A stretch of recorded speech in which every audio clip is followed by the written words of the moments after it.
All right, we are back, and I have with me Bold Like a Leopard. What's up, sir? Thanks a lot. It's been a great All right, evening. we I'm are actually back, and I actually have kind of drunk. with me. Oh, okay. That'll probably make it more interesting. Yeah, absolutely. Thanks a All lot. right, so we are discussing your latest article that you wrote on the hardnews.network talking about Bernie Sanders and basically why this will not be a repeat of 2016 with not only I guess the enthusiasm, but also with the fact that he basically and sold out his principles. Yeah, it's I think it's kind of bizarre to see some of the same people who vowed never to vote for the two-party establishment kind of jump back on the boat. And the thing that I kind of reinforce in the article is even if you want to vote for Bernie Sanders, I don't see why you would ever donate to him based on the fact that last time all of the residual money went to the DNC. So that's kind of, I mean, once you break that level of trust and you deliver basically grassroots no donations to a party and a campaign that is completely dependent on corporate America, if you're a person on the left, which I'm not, but if you're looking from their perspective, why would you ever donate 27 bucks a month as some of these people are again? So I consider this basically another scam. Especially with how he basically took it when he got screwed. He took it and then supported Clinton, and ever since then he has been completely on establishment narrative, especially with the Russia bullshit with Trump. Yes, it's like the real problem that I see is that Sanders had so many opportunities during that election in 2016. Once he was basically eliminated mathematically, I think that he should have basically faked some sort of illness and said, "You know what? I'm whatever." I think he was like 75 at the time.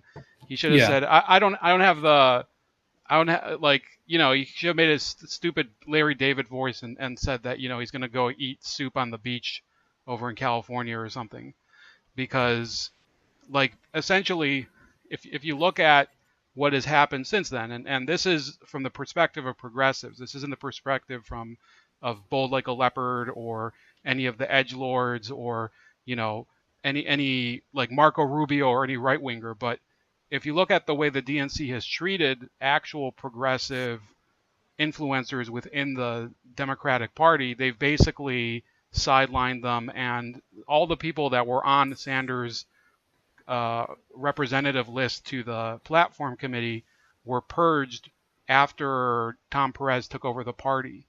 So I don't think I even put that detail into the article, but absolutely, once he went on that stage after Jim Comey essentially laid out the entire case against Hillary Clinton, I think he's basically proven that he's committed to cooperating with the Democrats in order to achieve, whatever small chunk of change that they throw his way. Whether that's in terms of policy or you could probably infer, that they're probably giving him personal perks on the side.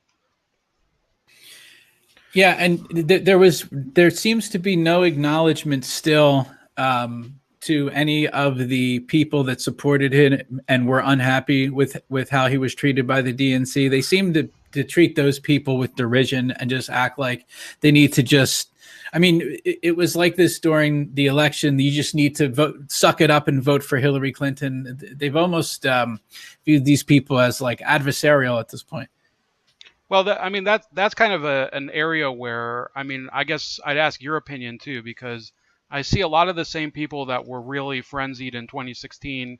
They were willing to do anything for Bernie Sanders. So some of those people, I can't believe it, but they're still pretty hyped up and ready to volunteer for him. But there are so many of these other Fruit Loops that have jumped into the race, such as Julian Castro. Yesterday he was talking about reparations, and he kind of Yeah, he talked about it. I'll give him credit. He didn't make a fool out of himself because he didn't kind of like make some sort of emotional appeal about it. But a lot of these politicians, they're blatantly adapting to the hard radical media environment, and they're not necessarily. And if you look at their careers, what did they ever do until now for that? You know, Julian Castro was Secretary of Housing for a few years. He was mayor of San Antonio. So at any point during his career, if he had such a deep conviction for reparations as he said just this week, why didn't he campaign for it in the past when he was, you know, he was a cabinet level secretary, and he was also a mayor of you know, one of the largest cities in Texas. So that's just one guy. I mean, you have Elizabeth Warren. Suddenly, she decides that packing the Supreme Court, or was she the one with the Electoral College? I'm losing track of Yes. these people already. But Well, they're all pretty much on board with it, but she just had the comments recently about getting rid of the Electoral College. right, yeah. You did the video earlier.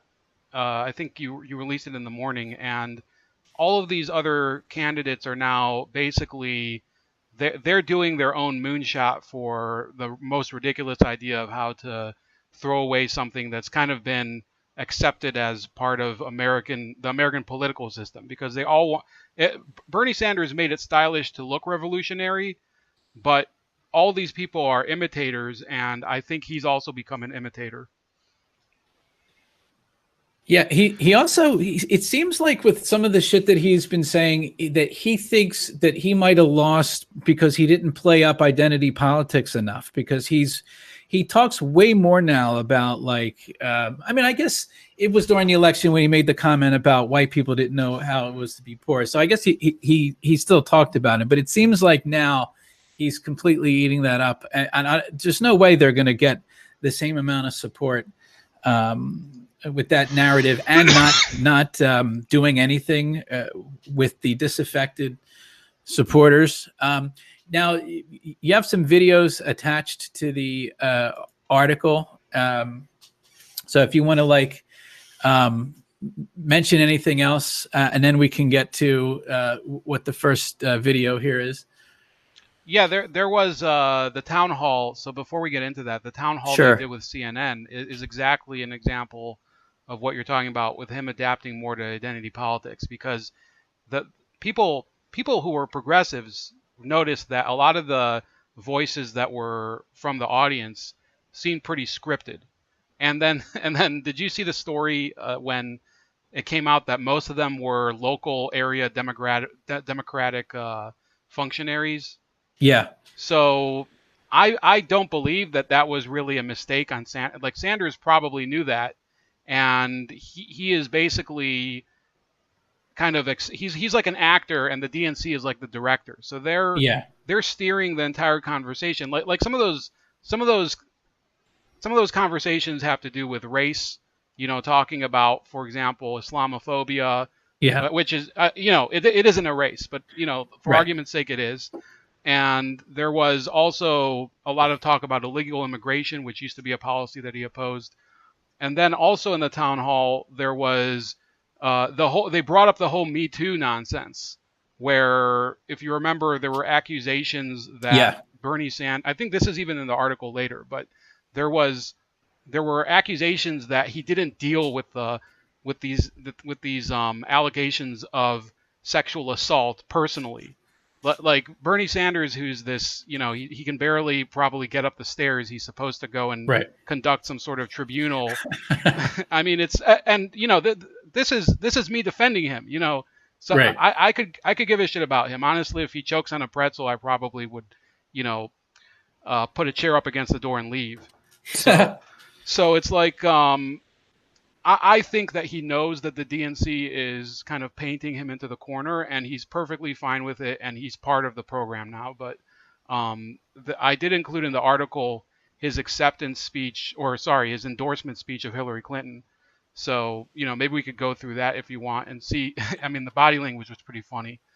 Yeah, this was brutal. So this was the like after he got completely fucked by the DNC, and then he takes it and he has to give this speech. All right, so let me hit play here. Okay, I'm pretty. Oh, is this like before, right? Because Hangouts don't do the sound sharing, so Yeah, we're gonna have to you're basically not going coordinate. to be able to hear. Okay, Yeah, I have okay, that problem on my channel too. okay. So, all right. So I'll tell you when I hit play, and Okay. then whenever you want to come in, just start talking. All right. On the count of three, 1, 2, 3. Bring you long-form public affairs programming from the nation's capital and are a public service of your television provider. C-SPAN, created by cable. Our campaign won the primaries and caucuses in 22 states. And when the roll call at the Democratic National Convention is announced, it will show that we won almost 1,900 delegates.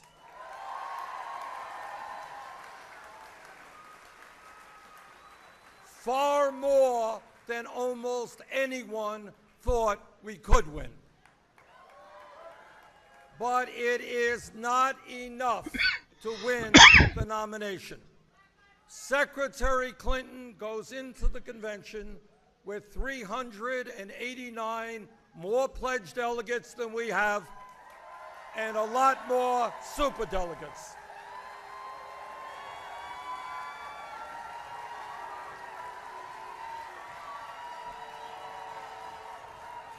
Secretary Clinton has won the Democratic nominating process.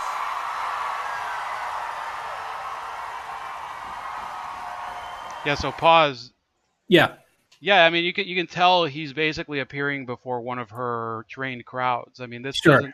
this doesn't even seem. I mean, you know, you have to hand it to Bernie Sanders. His crowds are more spontaneous. They they take their cues from that stupid bird that landed on the podium and Right. everything. So, you know, by this point, I believe he'd pretty much been onboarded into the company, if you want to put it that way. Yeah.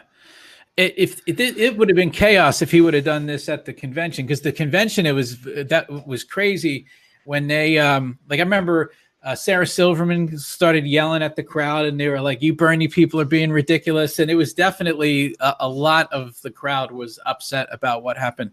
Right, and that's why, you know, unfortunately, I couldn't have any of the people that, you know, they spoke to me on, you know, they were delegates and they'd been involved in the John Mattis Right. saga. So one of them was physically assaulted at the convention by other delegates for Jesus booing. Christ. Yeah, like, you remember that guy Jim? He was the dude from the Navy. Yes.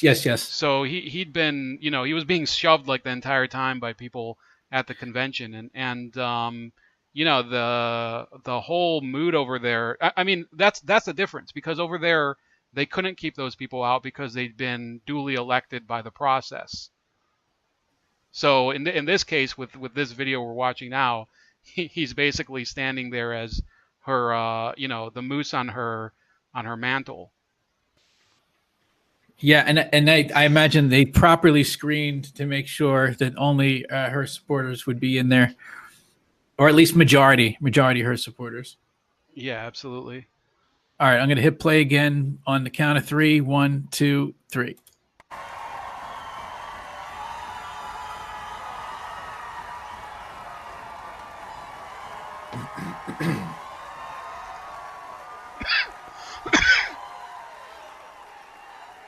And I congratulate her for that.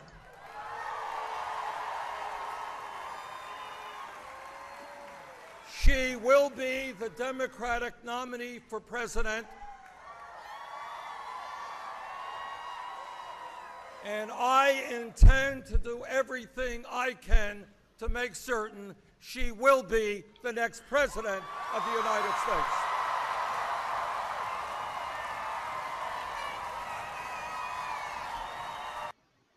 Yeah, so I mean, I don't know if you're picking up the body language there, Hard, but you can see he's much less spontaneous. He's basically taking you know, longer pauses than during his regular speeches, and his hands aren't waving around like a fucking hummingbird like usual. So Yeah. I mean, that's when I believe he was basically, they Borged him. I don't know if you like Star Trek, but Yeah. that's essentially what they did to him, and he's basically a puppet as of 2016. So then, there's many more examples we could go through. There was the Unity tour that he did with Tom Perez, which Oh yeah. I That mean, was do all. you remember? Did you ever cover that? Because I know that Jimmy Dore was pretty he was pretty steamed about it. I don't think I covered it, but I remember reading about it and seeing some of the clips, and it was just like, how do you walk, like, how do you do that with the people that screwed you? Like, that's just so brutal. Now, I think people point out correctly, like, he didn't get like an extra house out of it or something. Like, they definitely compensated him. Well, I do believe that there's an issue with Bernie Sanders that they're using to kind of squeeze more and more, like they're extorting him. So if you notice, he's had issues releasing his tax returns. Now, I haven't checked in the past week, but as of last week, he hadn't released them. And I think the reason for that is because he probably has investments in a number of stocks in Wall Street. So, Oh Jesus! I can't go and accuse him directly of that, but there's only so many. Like the whole tax return thing with Donald Trump is not as much of an issue as people make it to be. Yeah. Like the worst thing that could be revealed is that he has investments with companies that he's talked shit about. It'll show that he's invested in, I don't know, Ford or Amazon or one of these companies that he regularly like shit talks in the press. So that's what I think the issue with Donald Trump is. But with Bernie, but nobody would care on the Trump side because a lot of people know that he's kind of this greasy politician, or greasy businessman. He's always been invested in companies, or another thing that could be revealed is that he's been invested in stocks that have done poorly, and it would kind of reflect badly on his investment reputation. But with Bernie Sanders, it would be a huge hit to his reputation because he's the anti-Wall Street politician. Yeah. So that would be a major contradiction. So if you notice, the Politico especially, but a number of other like left-leaning and centrist-leaning online news media, what they'll do is they'll heavily suggest that there is chaos in his campaign, Sanders' campaign.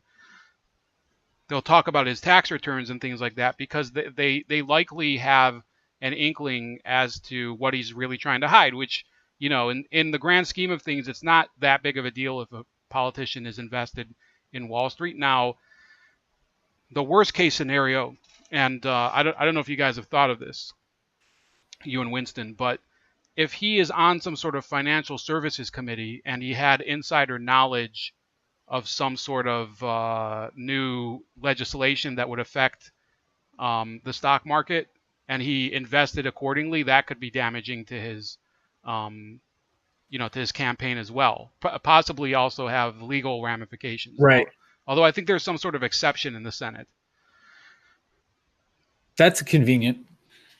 Right. Yeah, I believe that there is. I mean, don't hold me to it. Sure. So then we get to the issue of Russiagate, and this is kind of a longer video. I think you'll probably have plenty to say about it. Sure. Yeah, this is where, like, I mean, I wasn't a like Bernie guy.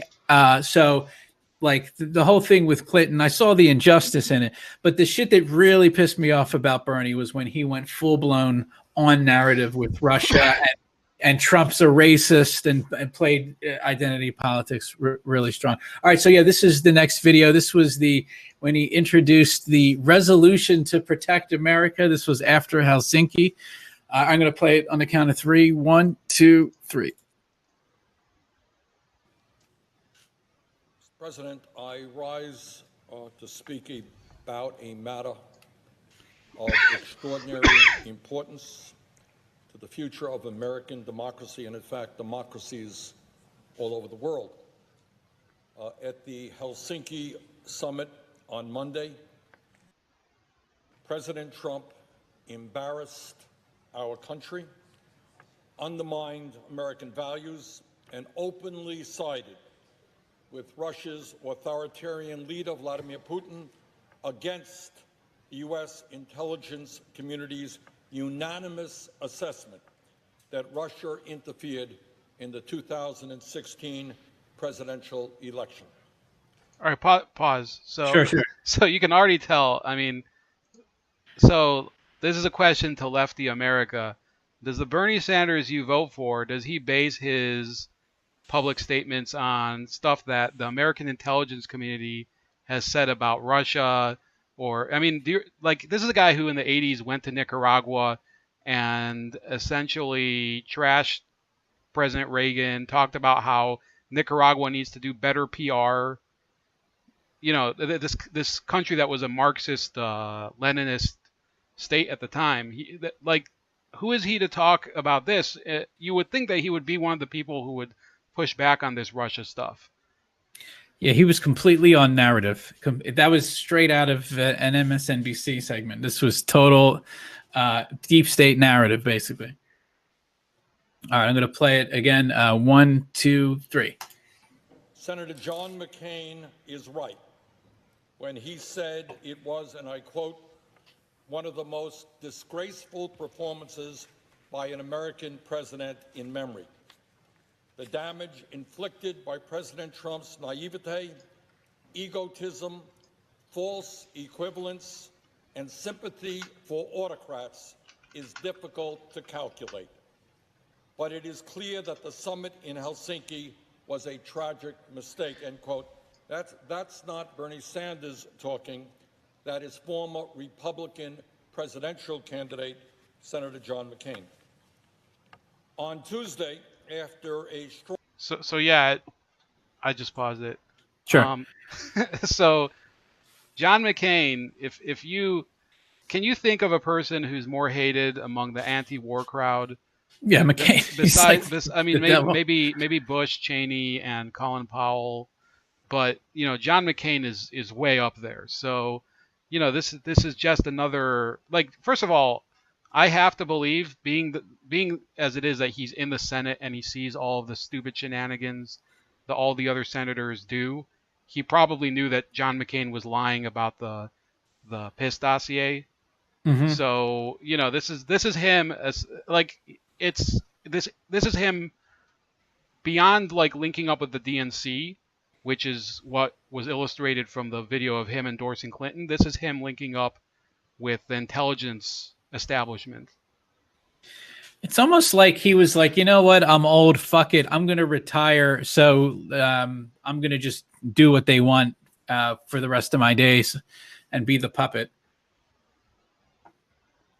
I'm going to play it on the count of 3. 1, 2, 3.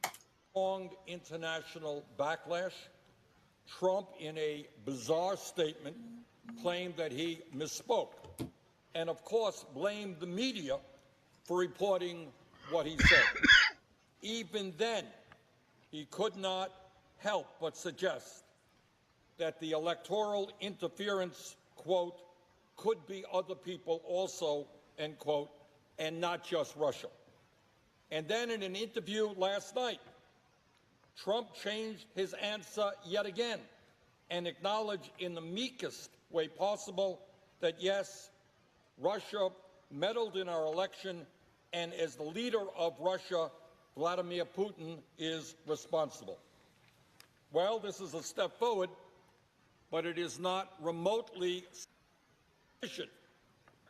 And who knows what tweet the president will release tomorrow. He seems to come up with a new response every few hours.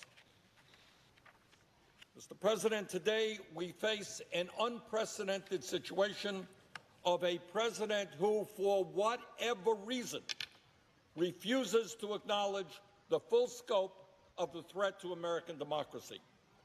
Either he really doesn't understand what is happening, and that's possible, or he is under Russian influence because you think Cenk sent him that line? Yeah, I'm pausing it. Yeah, that he could be under Russian influence. Oh my God, are you serious? And it's hilarious for him to say maybe he doesn't know what's going on. He doesn't know what the fuck is going on.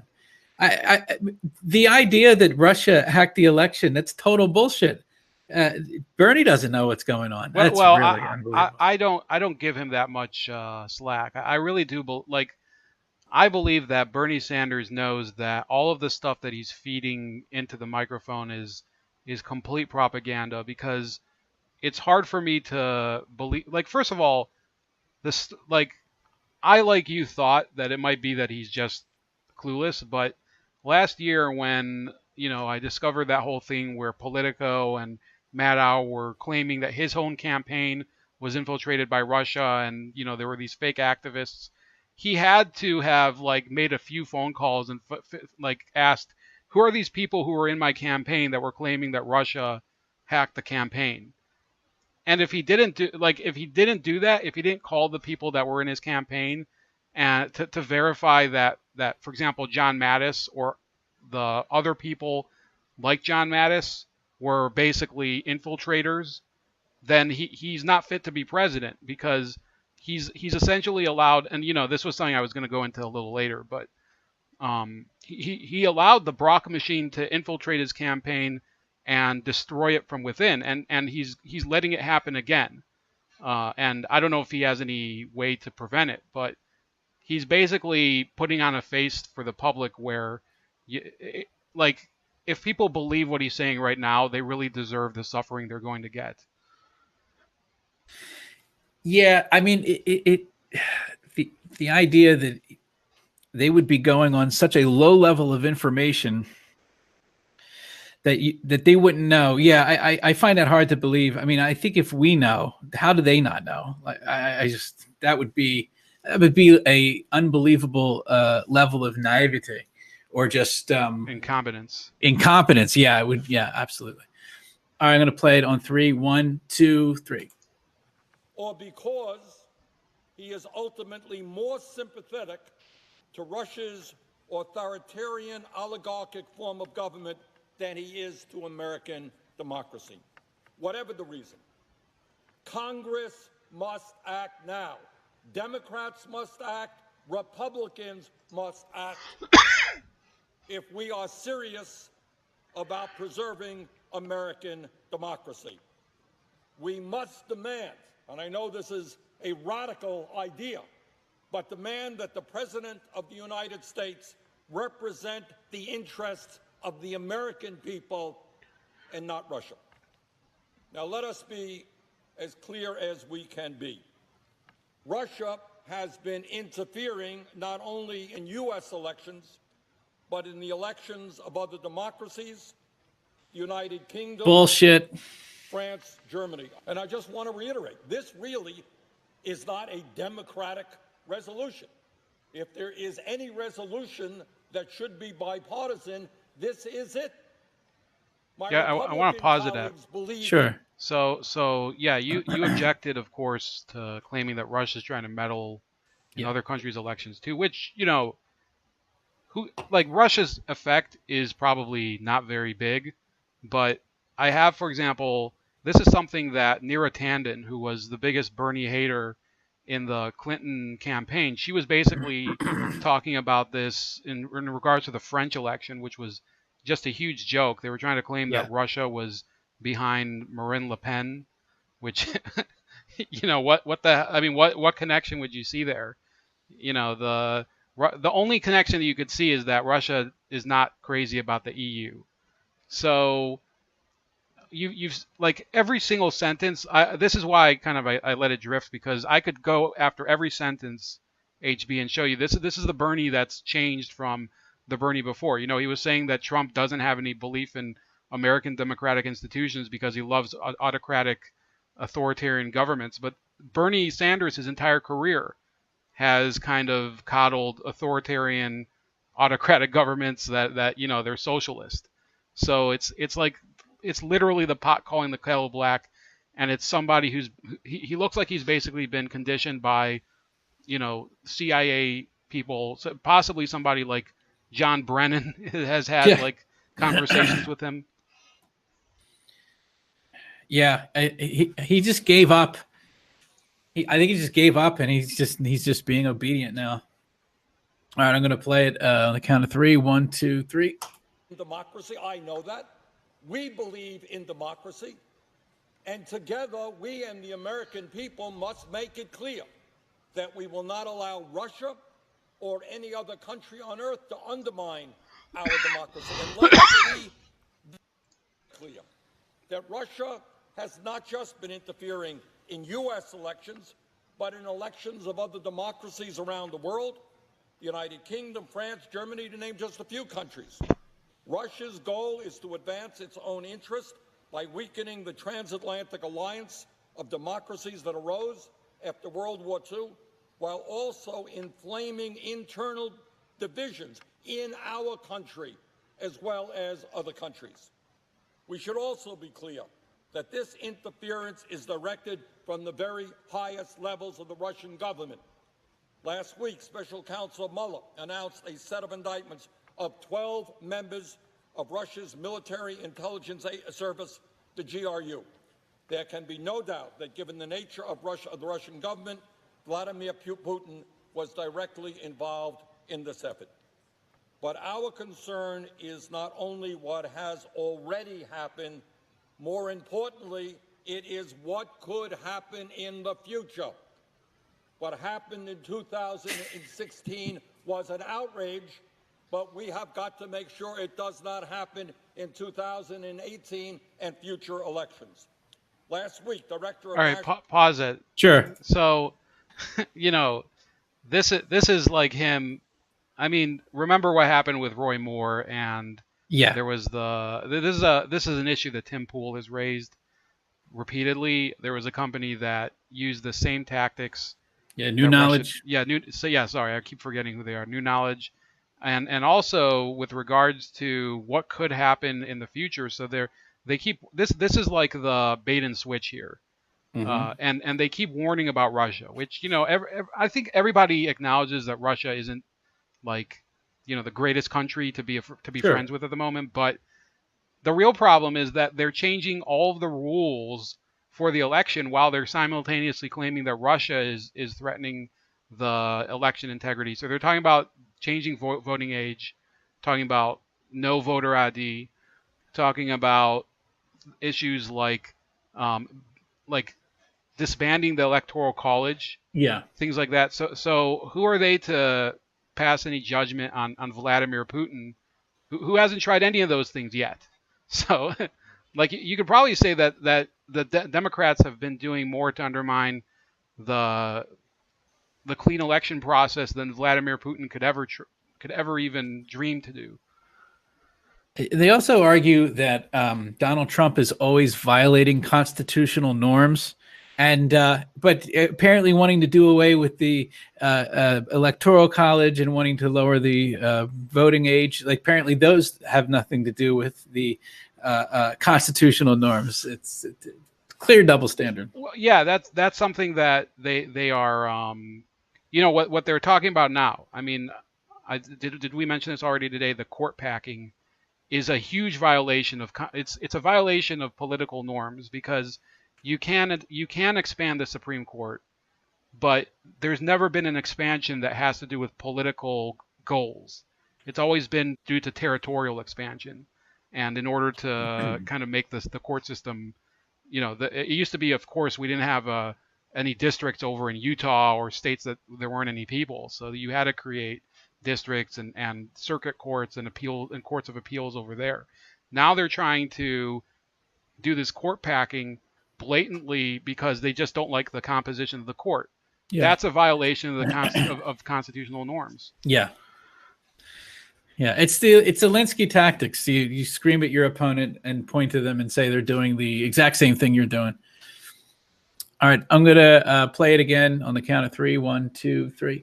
National Intelligence Dan Coates, a former Republican U.S. Senator, raised the alarm on growing cyber attacks threats against the United States in a range of areas, not just elections, including federal, state, and local government agencies, the military, business, and academia, saying the situation is at a quote-unquote critical point. Coates said Russia is, quote, the most aggressive foreign actor, no question, and they continue their efforts to undermine our democracy, end of quote. Coates compared the warning signs to those the United States faced ahead of the September 11th, terrorist attacks. This is a clear and present threat to our democratic system and those of our allies. Ultimately, of course, we want a peaceful relationship with Russia. We do not want to return to the Cold War, and we surely do not seek any type of military conflict. But at the same time, we must be very clear that we oppose what Putin is doing, both in terms of his foreign policy and his domestic policy. On foreign policy, we will not accept Russian interfering in the elections of democratic countries, stoking political tensions by promoting hatred and suspicion of immigrants and minorities, and trying to undermine long-standing alliances between democratic allies. In 2014, in violation of international law, Russia invaded neighboring Ukraine and annexed the Crimea region. Russia has assassinated political opponents abroad, most recently through the use of poison in Salisbury, England. The British government concluded in Pause. So Yeah. so was that the Novichok thing? Yeah. Yeah, I think that's been kind of, it's like a to be decided thing. So he's basically talking out of his ass there. Yeah. I don't think they've established that Russia properly murdered the guy. Yeah, they just stuck it on them immediately, and that was it. Yeah, I don't think that was proven. I'm not aware of that being proven. I'm going to play it again on the count of 3. 1, 2, 3. attack that it was most likely carried out by Russia's military intelligence service. Domestically, Putin has undermined democracy in Russia, crushing free speech, jailing political opponents, harassing and assassinating journalists who criticize him, and increasing persecution of ethnic and religious minorities. On Monday in Helsinki, President Trump had an opportunity to speak out on all of these things and more, to confront Putin about these destabilizing and inhumane policies. He chose not to. Well, and here is the main point, Mr. President. If for whatever reason the President of the United States is not going to do what is right, Congress must do it. Democrats must do it. Republicans must do it. The Congress must make it clear, and this is the resolution that I am introducing and asking for unanimous consent. The Congress must make it clear that we accept the assessment of our intelligence community with regard to Russian election interfering in our country and in other democracies. Does anybody doubt the truth of that?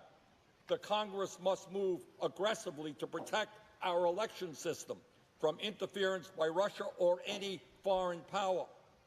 Does anybody deny the importance of that?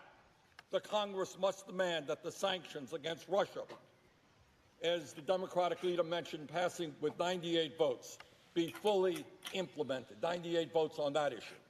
The Congress must make it clear that we will not accept any interference with the ongoing investigation of Special Counsel Mueller, such as the offer of preemptive pardons or the firing of Deputy Attorney General Rod Rosenstein, and that the President must cooperate with this investigation.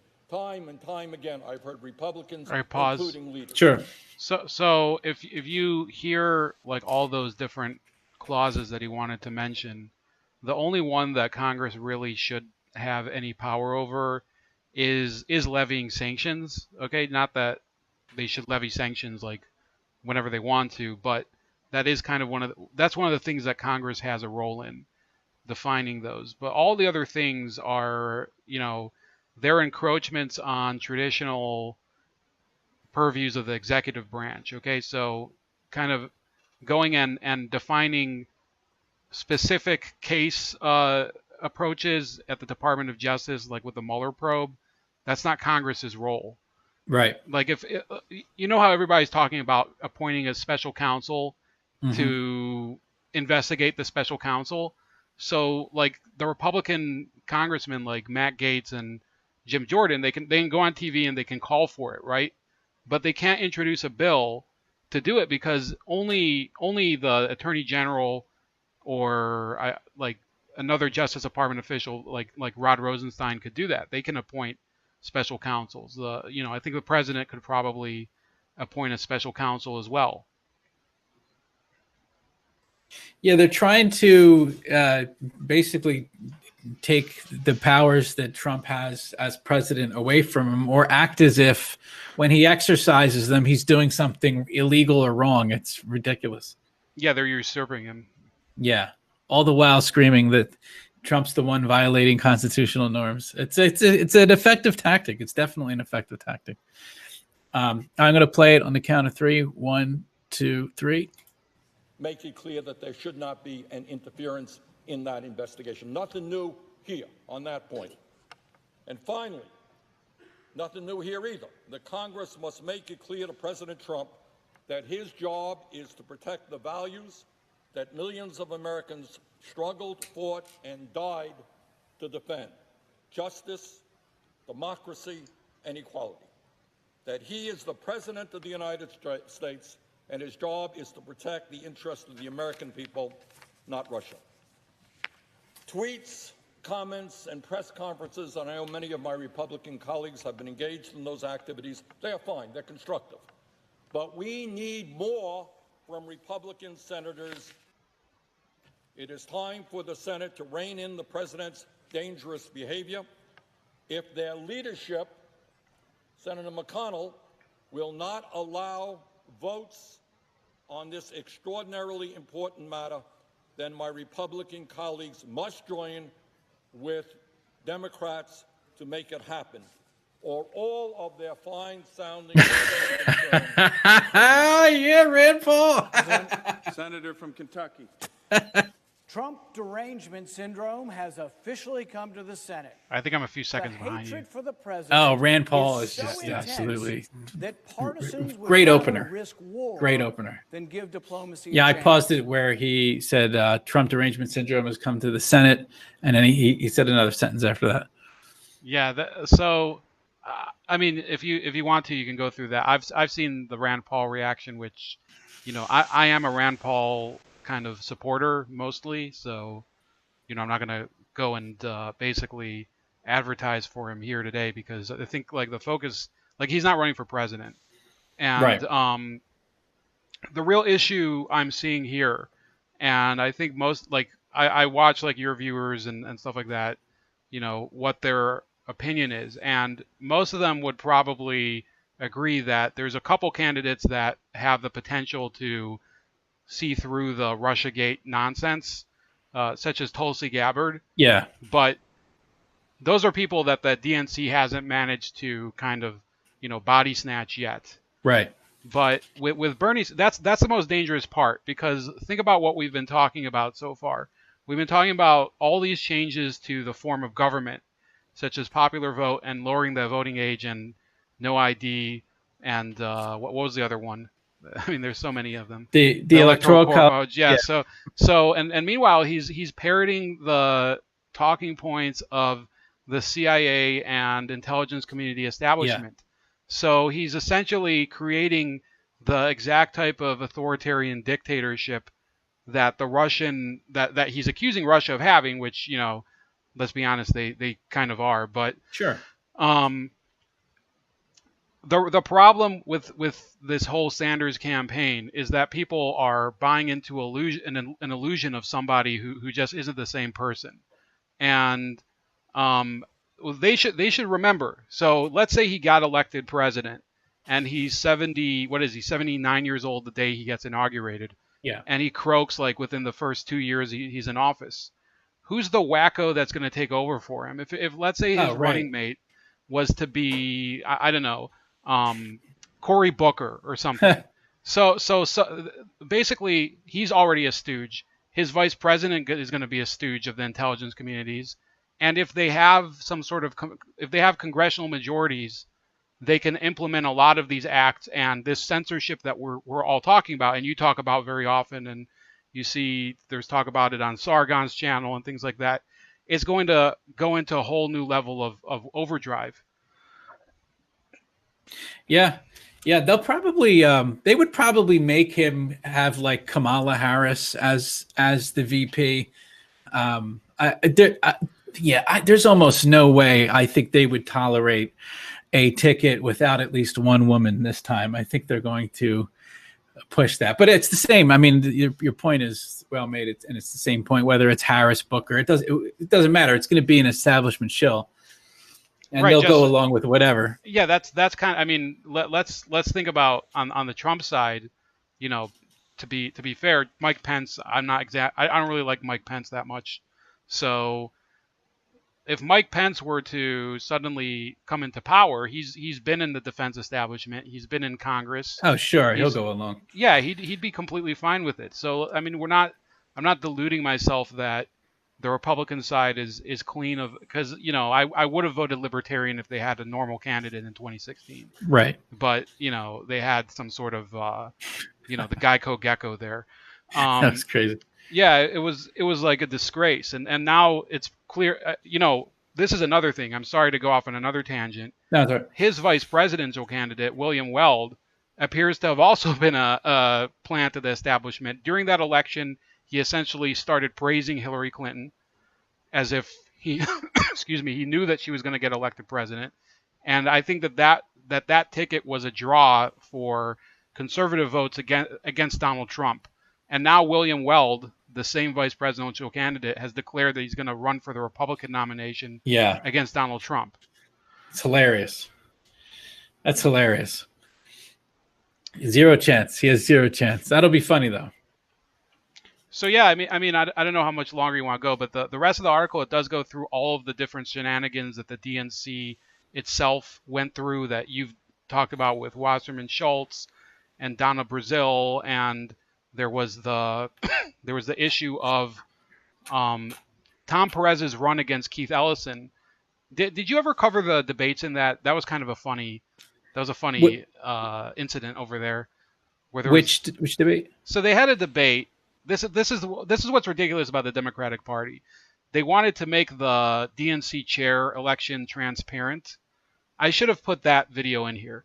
And so they put the debates on TV, even though the only people voting were 435 members of the Democratic National Committee. So what the hell was that? Ellison versus Perez? Yeah, they had Ellison versus Perez, but they also had this whole clown show of other people that were, they were long shot bids, and one of them. Oh yeah, I remember that. They had that one guy that didn't he get arrested later down the line? He was like a long shot, and he the hell was that dude's name? Yeah, I remember this. I do remember this. So there was one lady from Idaho. I think her whole plan was that she just wanted to be elected chair of the DNC so she could leave Idaho, because she was there's no, I think they barely even have a presence there, the Democrats. Is that the lady that said her job is to tell white people to shut up? Exactly, yeah. So I should have included that here, but it's not exactly relevant. It's just a funny clip. But the point is that they basically knew from the beginning that they wanted somebody that would keep the Obama-Clinton donation machine going. That's the purpose of the DNC. So when Ellison ran, and I've covered this. I've written articles about this on your webpage. Keith Ellison has a lot of excuse me, a lot of skeletons in his closet. Yeah. He would scare a lot of the Jewish donation base away. And probably rightly so. Why would they want to donate to him? Oh yeah, the relationship with Farrakhan, absolutely. So they don't care about like either way. They just care about their money, these corporate people's money. They don't care whether Ellison is racist or not racist. It's all like a huge circle jerk. The DNC. All they do is they tell people, we will work for your corporation's agenda, and all you have to do is continue to fund our candidates. And that's how it's worked until now. And Keith Ellison's a corporate puppet just like the other ones. It's just that he has a number of other, he has different corporate puppets. That's the whole issue right now with Ilhan Omar, which isn't really covered in this article. It's the same issue. It's just there's different lobbyist groups that are tied into that.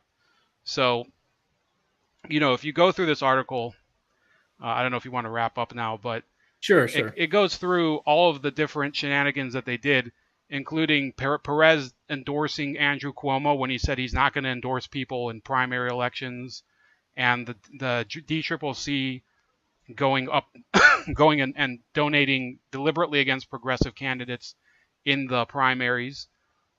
And then in the midst of all this, Sanders agreed to serve as the Democratic Senate Caucus's chairman of outreach. Okay. So, Jesus. so he's doing this whole charade about being an independent the entire time, right? He like the day after the election, he's like, "Oh, I'm back to being an independent," right? You know, Bullshit. like Oscar the Grouch, he pops out like an independent. But Yeah. the fact is that he served on the Democratic leadership board in the Senate, and Amy Klobuchar was the chair of she was the steering chair of that committee that he was supposed to lead within the Democratic caucus. So he was basically just window dressing for the Senate Democrats because Amy Klobuchar was the one making the decisions regarding, whatever the hell he was doing. Interesting. So the other thing, we can close on this. So you have the situation with Mattis, right? So for people, if they're not familiar with it, you did a story where you uncovered the source for this, at the time, huge story from MSNBC about what they claimed were Russian bots in the Bernie Sanders Facebook group. And it turns out this Mattis guy was like a clown. He would like pretend to make news stories. I guess he was like a wannabe John Stossel. And so we did that. We had a couple streams. We talked to the people involved. And now suddenly, it's 2018. We're heading into another election season. And nothing at all was done to deter anyone from using clearly fake sources for stories. So now there's a scenario where this guy could be back in business and doing the same shit in this upcoming election.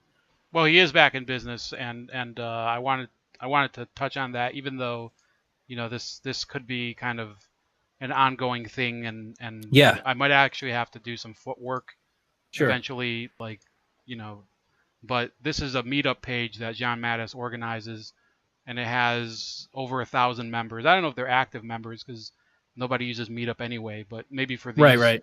Maybe for these events. So he is organizing Sanders campaign events over in San Diego at the moment.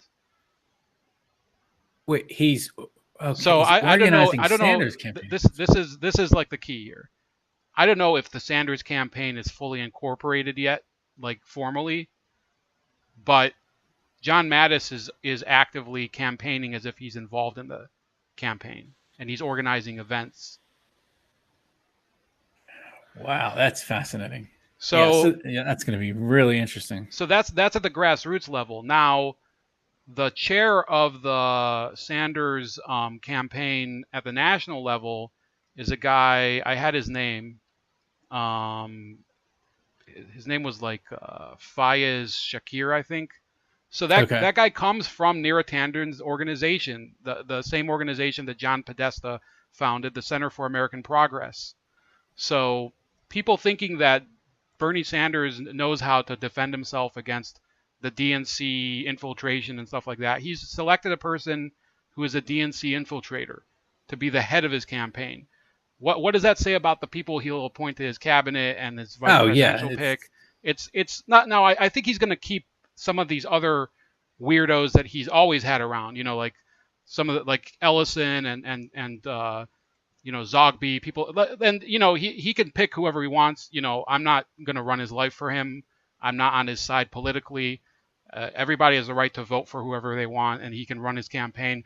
I don't think he's running his campaign. I think he's being directed by organizations like the Center for American Progress and other, dark money organizations that he used to campaign against.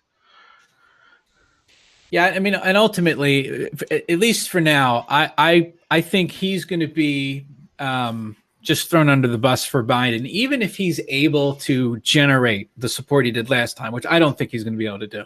I think if Biden runs, I think he's going to be the chosen establishment candidate.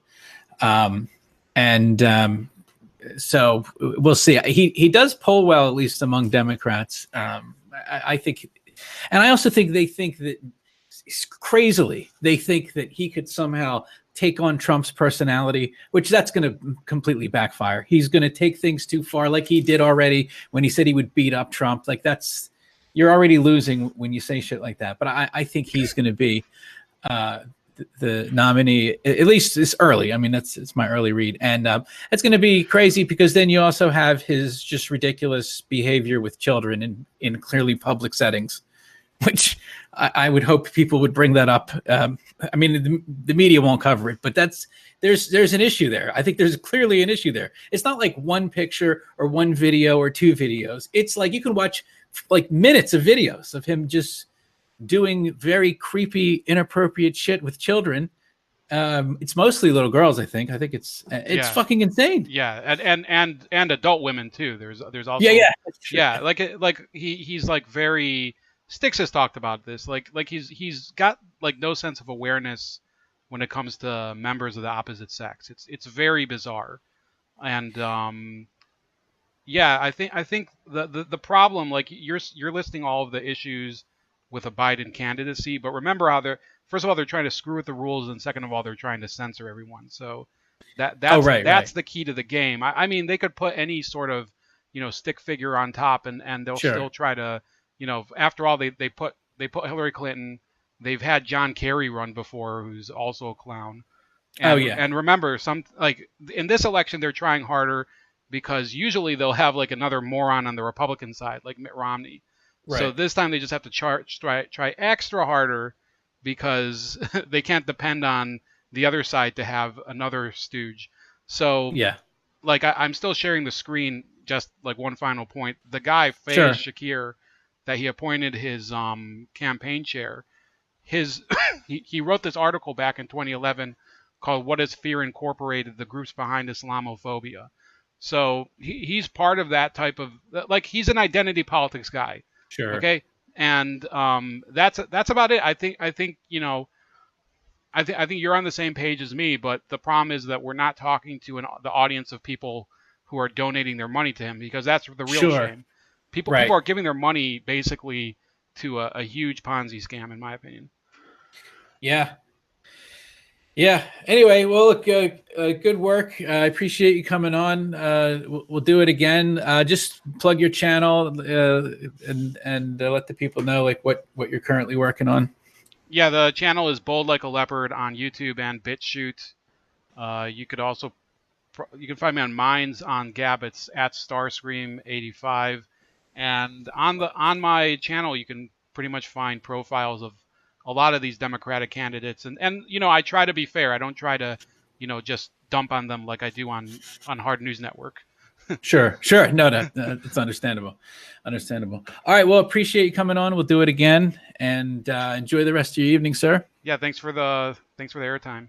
Anytime, man. Have a good one. Have a good night. All right, bye-bye.